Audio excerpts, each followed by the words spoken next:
are in the time zone where it's the afternoon. It's certainly that way here in the Pacific Northwest, and I'm enjoying the sunny outdoors while I can. We have a limited window here in the Pacific Northwest for sun.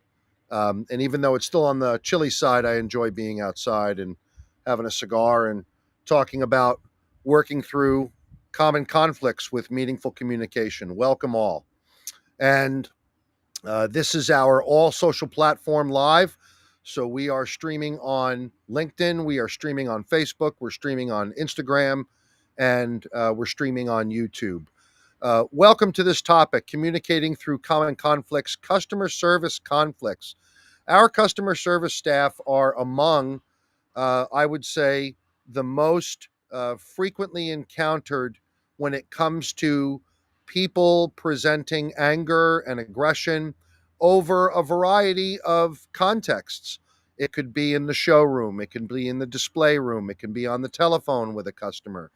At Jumpstart, we have served a number of sectors with our de-escalation training, to include some very well-known companies that serve the public on a variety of topics, from goods and services to waste disposal to um, water testing, etc.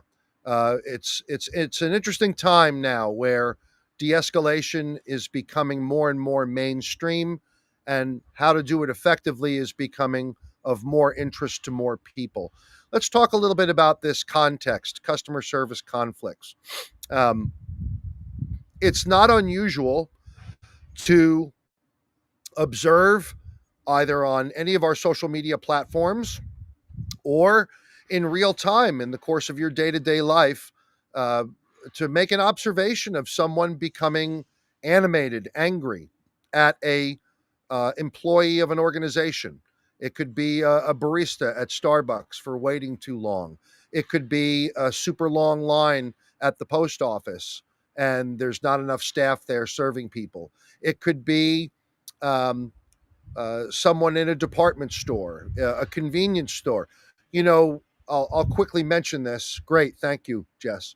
Um, Getting updates that all the technology is working. It's super exciting.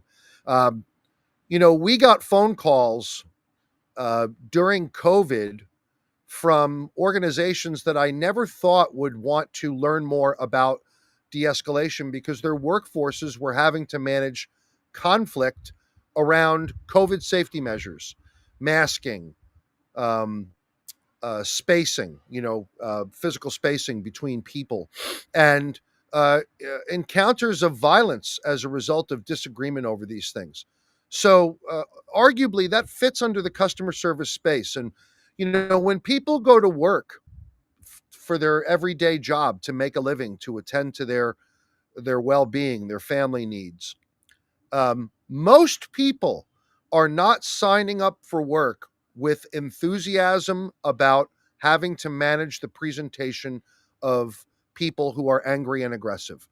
Most people apply for a job and put in for a job because the duties and the responsibilities of the job are aligned with who they are, or there may be a need for them to just earn a living, and they're not pursuing the job because they're going to encounter angry people. So, um, one of the workforce churn problems that we see in human services is that many people come to human services with a desire to help other people. And then they begin to see what the landscape of that really is, which is there are an extraordinary number of people that live with homelessness, substance misuse, trauma, uh, uh, uh, post traumatic stress. People are engaging the world in more and more dysregulated ways. And when people in human services begin to experience that frequently, thinking that the consumers they were going to serve were going to be grateful all the time, but instead, most people are angry and ungrateful, and arguably not satisfied with the quality of service, they leave that industry and go work somewhere else. We see this in psychiatric care and services a great deal. So that phenomena occurs also today in the customer service sector. Our workforces are encountering more episodes of impatience, more episodes of anger, more episodes of dissatisfaction, and having to manage the animation of a person served. So let's talk a little bit about this. The recommendation that we would make when starting to observe that someone is presenting in an animated or angry way is to recognize that this is happening, to accept that this is happening, as the great Tony Blauer would say. This is happening now. And if I deny or delay acceptance that it is happening, I am opening up my nervous system to more influence by this other person than me rendering influence over my own nervous system. So to accept this is happening is the best first step that can be recommended when it comes to someone in a customer service context presenting animation. And I'm using animation in a general sense to describe a level of intensity that's higher than baseline and collegial. So let's say I pick up the phone. Good afternoon, XYZ Company. How can I help you? And someone goes right into it with, I need to speak to the effing manager right now. This is happening. I'm at the counter. Someone who has been waiting online for some time comes up and sighs and says, is there a particular reason that you only have 2 people working today and there's a line of 50 people outside? This is happening. This is happening right now. You can imagine the number of contexts that are conceivable on this basis. You go to work as a barista and you're dealing with a disgruntled person at the counter. You go to work at a large corporation where you're providing customer service on the telephone. You pick up the phone, someone immediately starts yelling. This is happening. This has nothing to do with me as the responder, as the person answering the phone, as the person behind the counter. This has nothing to do with me. This is happening, though. And because it's happening, I want to employ the best strategy to optimize influence and minimize risk. Where does anyone think I am going to recommend that you start with something like that? Now, our impulses are going to be stimulated as a result of this animation due to how we are wired as human beings, brain, body, and nervous system. I'll quote Tony again. The mind navigates the body. So the body is going to do things automatically as a result of this. Why? It has a risk appraisal system. Your nervous system is constantly appraising for risk. And if suddenness and speed of a stimulus come into your space, your nervous system is going to set things into motion before you even thought about it, which means that you're going to see the evidence of that by observing an impulse after it's already started. So you're late to your own party, as it were. And it's always going to be that way. When those impulses come, they can be observed without acting upon them. And it doesn't mean that we're doing something unsafe or irresponsible because we're not acting on impulse. Our nervous system is going to experience emotional arousal on a continuum, and the emotional arousal does not always have to be a life-threatening emergency, even though our nervous system may be activated as if it were a life-threatening emergency. This is why it's so important to accept that this is happening, because as soon as you can bring your wide diversity of thought and expression online, the better your outcome is going to potentially be based on how you respond. So if someone gets animated at the counter, if someone's getting animated on the phone, I'm accepting this is happening. I'm observing that there are things happening in my nervous system that are causing me to feel emotional arousal, maybe fear, maybe apprehension. This is something that can be overridden because of your commitment to stay regulated. And a great way to stay regulated is to know what to do next.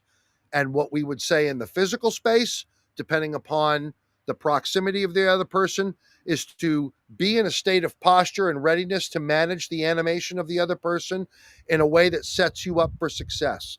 If it were on the telephone, it would be more than likely to uh, and you can even employ a hack that's popularized by the great Andrew Huberman.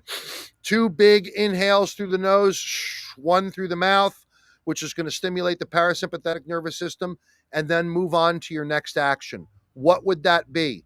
To issue some kind of validating statement, to issue some kind of a statement that lets the other person know that their mode of communication, however inappropriate, however wrong, however disrespectful, however whatever, is seen, heard, and understood. Why would one want to do that? So that it does not persist. The only way that someone is going to become even willing to dial down their intensity is if the interaction begins with the understanding that they don't need to keep getting animated to be heard. This is received by them at the nervous system level. If you let someone know that they're seen, heard, and understood immediately, you are engaging their capacity for self-regulation because they're going to recognize that they're seen, heard, and understood. If you start the conversation with, whoa, whoa, whoa, what do you think you're doing here? If you start the conversation that way, where essentially you're presenting as if you're blocking a goal or about to deny an expectation, you can anticipate that the other person's level of intensity is not going to abate. It's going to persist. We start with validation to stimulate the other person's parasympathetic nervous system. And then we move them through a sequence of procedures. Everybody on this call probably has an anecdote in their own life of when they started an interaction with someone with the rules, with an appraisal of what the other person is doing. What the hell? Who the hell do you think you are? What are you doing? So, Andy, are you proposing that I actually say when someone looks like they're going to take my head off, that I'm all warm and fuzzy with them? No, that's not what I'm saying. What I am saying is that the messaging non-verbally and verbally is to let them know that they're seen, heard, and understood. And you can do that a number of ways. You can listen and observe. Hey, you're really loud right now. I hear you loud and clear. Or,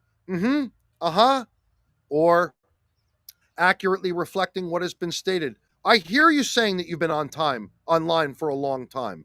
I totally hear you announcing to everybody that you're unhappy. I got it. I got it loud and clear.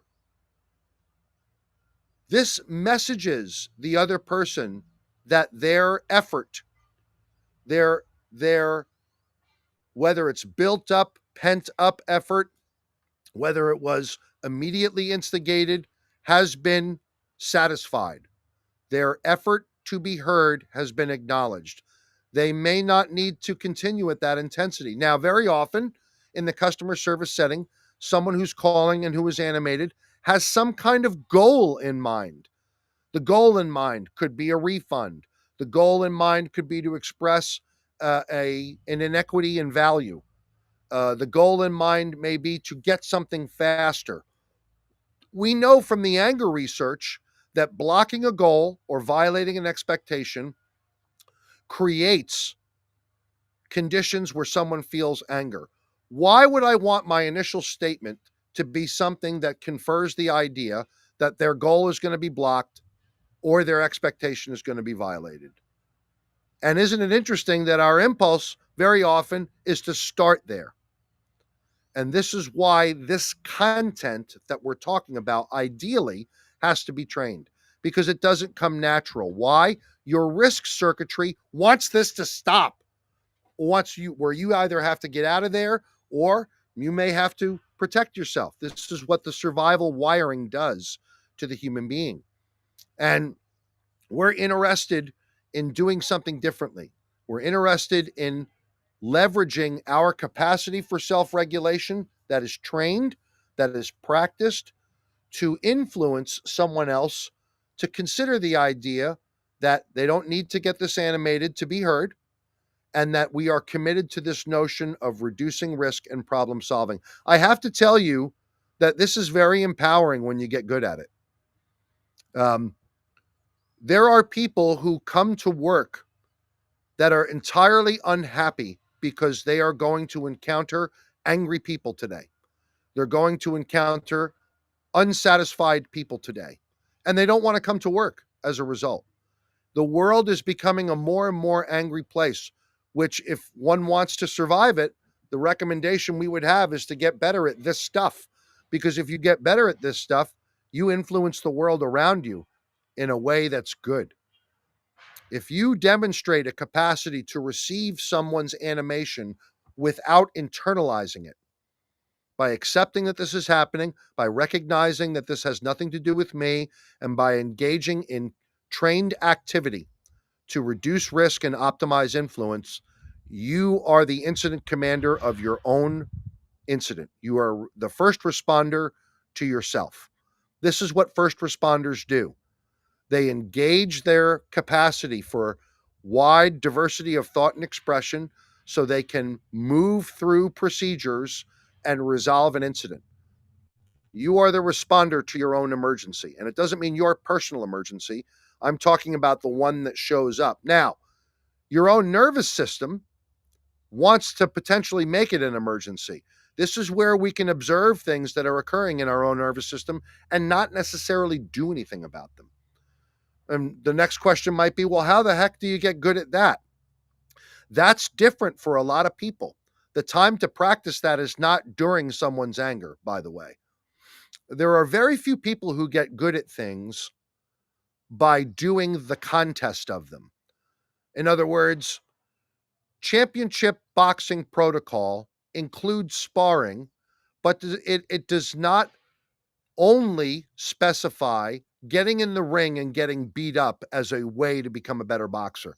There's the heavy bag, the speed bag, calisthenics, drills, things that boxers do. And then the sparring event is the event where they test those things. And then when the competitive boxing match occurs and the bell rings, they're left with whatever they trust and they carry it out to the best of their ability. If the championship method to becoming a boxer was to just box every day, most boxers that have tried that generally get dealt with very quickly by boxers who are trained using this other methodology that I just described, the preferred one, where individual skills are broken down, where drills are performed on those individual skills to become good at them, and then they are brought together in the sparring context. So in the customer service context, what can one do to get better at managing angry people, aggressive people, people who are animated? Stress inoculation exercises can help. Listening to, let's say, YouTube videos or observing YouTube videos that we know are going to be stimulating because of the nature of them, where there are angry people, and making a commitment to breathing through them and trying to keep my pulse at a regulated rate while making these observations as do that once a week maybe. And then practicing throughout the course of the day, starting everything that you say with a validation statement, where in the course of ordering coffee, you can say to the barista, sounds like you're asking me what I'd like to order. Or if you go to get fuel at the gas station and the attendant comes up to you and you say, hey, I hear you saying how much fuel that I want. Now, I'm not saying that's not going to sound funny, because it is going to sound funny. But the idea here is that you're taking every opportunity you can to practice a core skill so that when the event comes and you are at the counter of your job and someone comes walking along and they begin to immediately present animation, anger, aggression, you have some reps behind you of starting the interaction with validation. Hey, I hear you loud and clear. I can see that you're upset. Here at Starbucks, we're committed to customers being satisfied. How about you just lower the volume a little bit and tell me it is what you'd like? That way I can get it for you and you can be on your way. And you'd be surprised how often how people will back away from the level of intensity that they initially presented with, just upon being confirmed that they've been hurt. Um, and then it's not unusual for people to apologize for their behavior afterward because they recognize very often that this was a presentation of discontrol, and they might carry around some regret or shame about that. So the customer service environment provides contexts around periods where people can present discontrol, dysregulation, emergency. The takeaways are accept that it's happening, anchor myself in a state of readiness to do something to reduce risk if I'm not immediately going to retreat from the thing, accept that it's happening, engage in a posture or presentation that lets someone know that they're seen, heard, and understood non-verbally. Understand that I have to do something now to reduce risk. I don't have to like what they're saying. I don't have to agree with what they're saying. I'm going to start the interaction with letting someone know that they're seen, heard, and understood, no matter what the interaction is. And on that basis, I know that I'm going to stimulate some kind of activity of their parasympathetic nervous system and optimize the possibility of a positive outcome. I hope that you enjoyed this live around customer service conflicts. They're very common. They happen every day. And the more that you can show up with self-regulation and validation in your place of work when addressing angry people, believe it or not, the more you're making the world a better place. You're making the world a better place by presenting that you are regulated and in control of your own nervous system and emotional state when someone is presenting discontrol and dysregulation. And the more that you're able to do that, the more that you'll reduce the likelihood of future emergency in that person. That's not my opinion. That's the data. Thank you so much for taking this time to come visit Communicating Through Common Conflicts, Customer Service Conflicts. At Jumpstart, we're very interested in being of ongoing value to you when it comes to learning about these skills. Come to jumpstartmastery.com to learn more from our community, which is very active in all of these ideas surrounding reducing risk and optimizing peace. Take very good care.